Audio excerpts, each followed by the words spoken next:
আজ থেকে কয়েকদিন আগে ফেসবুক স্ক্রল করতে করতে আমার সামনে একটা হাদিস আসে। হাদিসটা এমন ছিল যে পৃথিবীর বুকে ভাই বোন যখন কথা বলে তখন উপরওয়ালা ফেরেশতাকে বলে যে সময়কে থামিয়ে দাও। তো তখন আসলে এটার কোনো মর্মার্থ আমি বুঝতে পারিনি। তার কিছুদিন পরে আমি যখন এই হাদিসের একটা ডিটেলস বর্ণনা আমার সামনে আসে, তো তখন হাদিসের মাধ্যমে আমি জানতে পারি যে মৃত্যুর পরে মানে আখিরাতে জীবনের পরে অনেকের সাথে অনেকের দেখা হওয়ার সম্ভাবনা আছে। যেমন মার সাথে সন্তানের, বাবার সাথে সন্তানের, স্বামী স্ত্রীর সাথে দেখা হওয়ার পসিবিলিটি আছে, কিন্তু ভাই বোনের সাথে কখনো কোনোদিন কারো আর দেখা হবে না। ভাই বোনের সম্পর্ক পৃথিবীর পর্যন্তই, পৃথিবীর পরে মানে মৃত্যুর পরে আর কখনোই কেউ কাউকে কোনোদিন দেখতে পাবো না।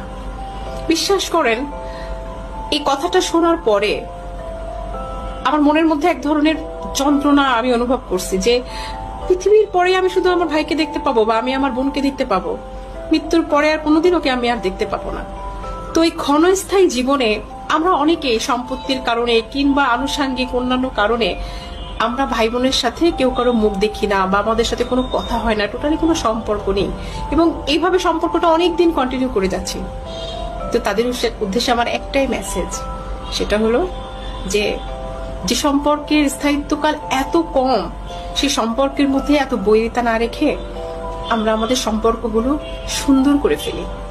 আমি যত